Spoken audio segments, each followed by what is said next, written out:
I've had my 3D printer for 5 years. It's the Ender 3V2. And when I bought it, it was the best budget entry-level 3D printer you could get. A lot of people bought these printers at the same time, and the community grew quite fast. This meant that you could easily find an answer for any inquiry that you had. These printers weren't built to be plug and play. It's more like plug, fiddle and play. Now, I don't like to fiddle with my tools too much. It kind of defeats the purpose of a tool being functional. The printer will print what you need, but if you're trying to print something with a small initial layer footprint, you're effed with this printer. If you try and print something that's big and comes close to the limits of the printer, you are effed with this printer. If you try to print many of the same thing, you are definitely effed with this printer. With all that said, and as much as I'd like to get a new printer, every time the opportunity arises, I always revert to buying a tool that I don't have. So instead of buying a new printer, I keep updating the one I have. I mean, I've changed the fans, the motherboard, the bed springs, cables, tubes, sensors, you name it, I've changed it. And it's that time again where I'm compelled to attempt again to make the printer a little bit better with some upgrades. Older printers usually came with a single motor to change the height of the nozzle. This is called the Z-axis. So one side was motorized, where the other side was free to roam, and it was kind of expected to just get in line.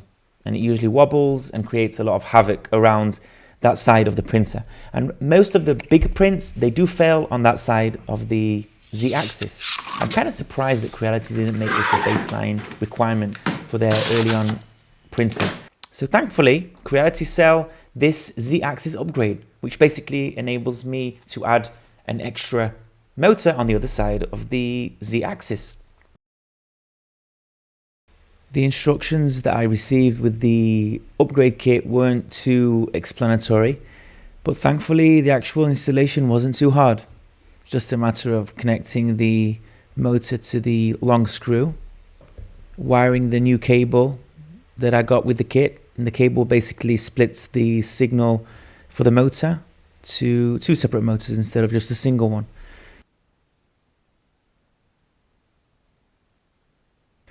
The motors worked first time.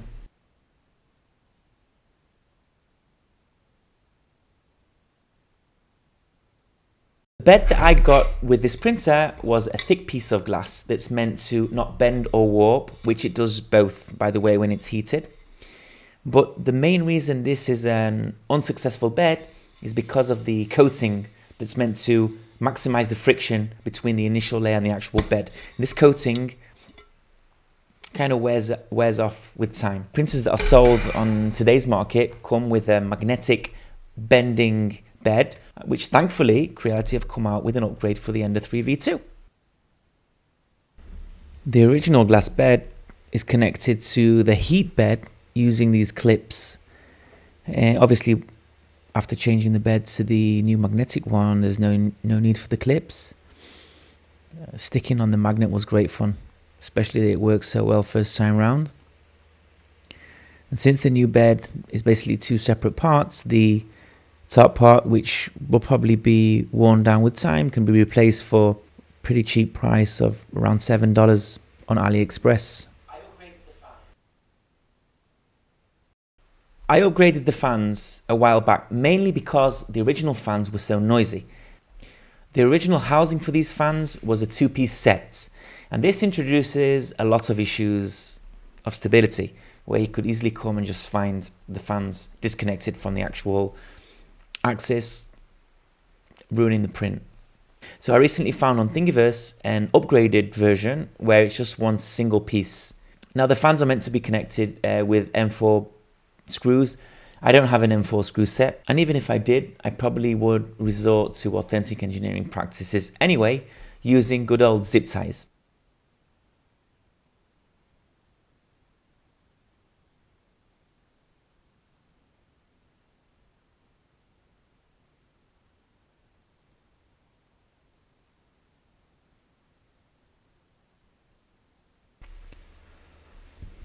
It was surprisingly hard attaching the 4 zip ties to the fan. It took me much longer than I thought it would. I really should get myself a set of M4 screws.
One of the initial purchases I made after buying the actual printer was the Creality Cloud Box. And this, you connect to the printer and it enables you to upload from your computer the slices direct to the cloud, and then you can fire off the prints from an app on your iPhone.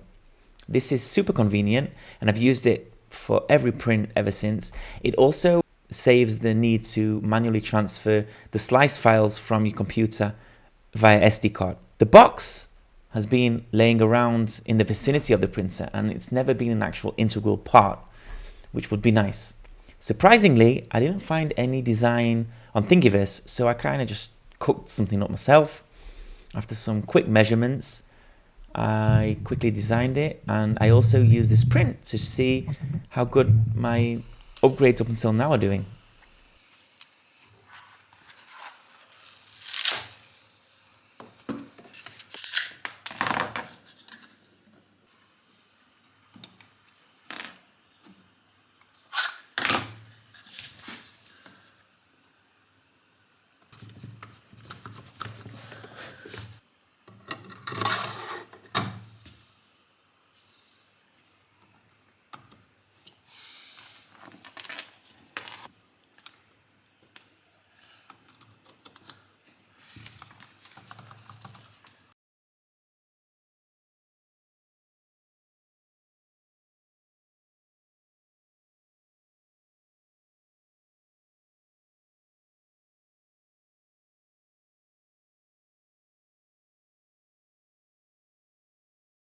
Once I completed all these upgrades, I attempted the infamous shark print, which is an articulated shark that is close to impossible to print without a solid initial layer.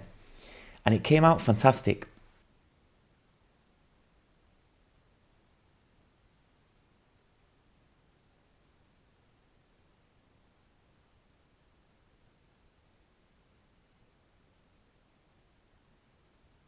So I'm pretty happy with these upgrades. The printer looks so much better now as well. Like I said at the beginning, I would love a new printer, but until I get my hands on one, this will have to do for now.